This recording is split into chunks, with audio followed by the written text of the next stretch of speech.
June 23rd, 1999. Just 3 days before the FIFA Women's World Cup was set to begin in the United States. A 25-year-old striker was about to fulfill the dream of a lifetime. But sometimes fate has other plans. Her name was Liu Qingxia. And this is the story of how a single moment can change everything. A story that few people know, but one that forever changed women's football in Asia. If you've never heard this story, prepare yourself, because it will make you rethink what it truly means to be strong. But before we begin, let me ask you, have you ever had a dream so big that it felt like your entire life depended on it? Drop it in the comments, because the story you're about to hear shows how to deal with life's biggest disappointments. To understand this story, we need to go back to the 1990s. Chinese women's football wasn't just good. It was dominant. Picture this. Between 1986 and 1999, China had won 6 out of 8 Asian Cups. Liu Qingxia wasn't just another player. She was considered one of the brightest prospects in Asian women's football. A skillful striker, lightning fast, with a shot that made goalkeepers tremble. Since she was 12 years old. When she first started playing football in Liaoning province, she had one single dream: to represent China in a World Cup. And it wasn't just about representing. It was about winning in 1995 at age 21. She almost made it. China reached the World Cup final in Sweden, but lost to Norway 2-0. Qingxia watched from the bench, heartbroken, promising herself, next time, I'll be on that field. Next time, we're going to win. 4 long years passed. Exhausting training, sessions, immense sacrifices, injuries she hid even from the team doctors. All for one single moment, one single tournament, one single chance at glory. 1999 arrived like a hurricane. The World Cup would be held in the United States, and China was among the top favorites. Qingxia, now 25, was at the peak of her physical condition. The training sessions were military style. Literally. Coach Ma Yangxing was known for his strict discipline. Wake up at 5 a.m., 10 kilometers run before breakfast, 4-hour technical training, afternoon strength sessions. But Qingxia never complained. Every drop of sweat brought her closer to her dream. In the Asian qualifiers, she was unstoppable. 7 goals in 5 games.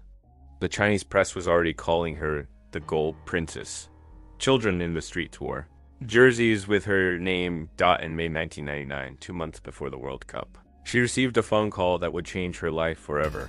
"Qingxia," said coach Ma Liangxing, "you're called up for the World Cup squad. You'll be our main weapon in attack." She cried, tears of joy. She called her parents, her friends, posted on the team bulletin board. Finally, my time has come. But fate was preparing one of the cruelest tricks in sports history. Asterisk. June 20th, 1999. 3 days before the World Cup, the Chinese national team was having their final training session before flying to the United States. It was supposed to be a light session. Just finishing drills, some passing exercises, nothing too intense. Qingxia was radiant.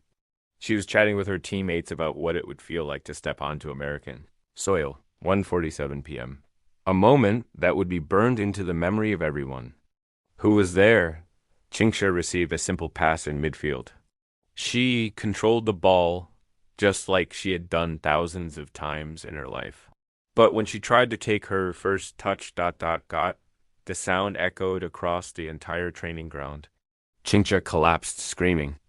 It wasn't a scream of pain. It was a scream of despair, because she knew, deep down, she knew that her dream had just ended in that exact moment. The team doctor rushed onto the field. Completely torn ligaments in her right knee. Immediate surgery required. Recovery time, 8 to 12 months. The World Cup would begin in 72 hours. No, nitrogen monoxide, she screamed on the stretcher. You don't understand? I waited 4 years for this. 4 years of my life, her teammates cried. The coach cried. Even the stadium security guards cried. But the worst was yet to come. At the hospital, when the doctor confirmed she couldn't play, Qingxia had such an intense panic attack that she had to be sedated. She kept repeating, "It was my last chance. It was my last chance, ... single quotes," and maybe she was right. While her teammates flew to the United States to compete in the World Cup, Qingxia was in a hospital bed, watching the games on television. China made a historic run. They reached the final against the United States, an epic match that went to penalties. China lost 5-4 in the shootout. Qingxia. I watched everything. Every goal, every save, every moment of glory that should have been hers too. When the Americans celebrated the title, she turned off the TV and simply collapsed. What happened in the next 3 years was one of the saddest falls of an athlete in sports history. Qingxia developed severe depression. She completely isolated herself. She wouldn't talk to her former teammates. She stopped watching football altogether. She wouldn't leave her house. Her parents revealed years later that she cried every single night. Every night. For 3 consecutive years. She said she had failed the entire country. Remembers her mother, Liu Wei, that people expected her to be there when they needed her most. The young woman who was once called the Gold Princess now weighed 88 pounds and refused any kind of medical or psychological help. In 2001. 2 years after the injury, she tried to return to playing. She trained for a few weeks at a local club, but in the first tackle she faced, she left the field crying and never returned. It seemed like Liu Qingxia's story had ended in the worst possible way, but sometimes life surprises us. 2002, 3 years after the injury that changed her life, Qingxia was at the market buying vegetables for her mother when she overheard a conversation that would change everything. 2 girls, about 10 years old, were talking about football. "I wish I could play, but my dad says football isn't for girls." 9-2. "He says we'll never achieve anything playing soccer." Qingxia stopped everything she was doing. For 3 years, she had blamed herself for not achieving her dream. But in that moment, she realized something she could still help other girls achieve. There's the next day. She contacted the Chinese Football Association and offered to work as a youth coach. "But do you have experience?" asked the technical director. "I have something better," she replied. "I have the experience of someone who lost everything. And that taught me the value of every opportunity." She started coaching 12 to 14-year-old girls in Beijing. The salary was low. The conditions were poor. But for the first time in 3 years, Qingxia smiled. She had found her new purpose, and it wasn't just any purpose. It was a revolutionary purpose. Qingxia developed a completely different training method. She didn't focus only on technique or physical strength. She focused on the mind. "Football is 70% mental," she would tell the girls. "I learned this the hard way, but you don't have to go through what I went through to understand this." She taught the young players how to deal with pressure, with disappointments, with injuries. She created mental exercises that no Chinese coach had ever thought of before. The result? In just 2 years, the youth categories trained by Qingxia started dominating regional championships. 2005, 6 years after the injury that almost destroyed her life, one of her athletes, a girl named Ma Xiao, was called up to the Chinese senior national team at age 17. In her first game, she scored a hat dash trick. After the match, in an interview, Ma Xiao said something that moved all of China. "Everything I am today, I owe to Coach Qingxia. She didn't just teach me how to play football. She taught me to never give up on my dreams, even when everything seems lost." Qingxia was watching at home. And for the first time since 1999, she cried tears of joy. But the story doesn't end there. Between 2005 and 2010, IGT, the athletes, trained by Qingxia, were called up to the Chinese national team.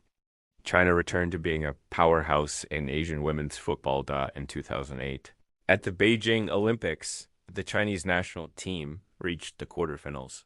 5 of the starting players had been trained by Qingxia during the Olympics opening ceremony. When the Chinese team entered the stadium, the cameras briefly focused on a woman in the stands.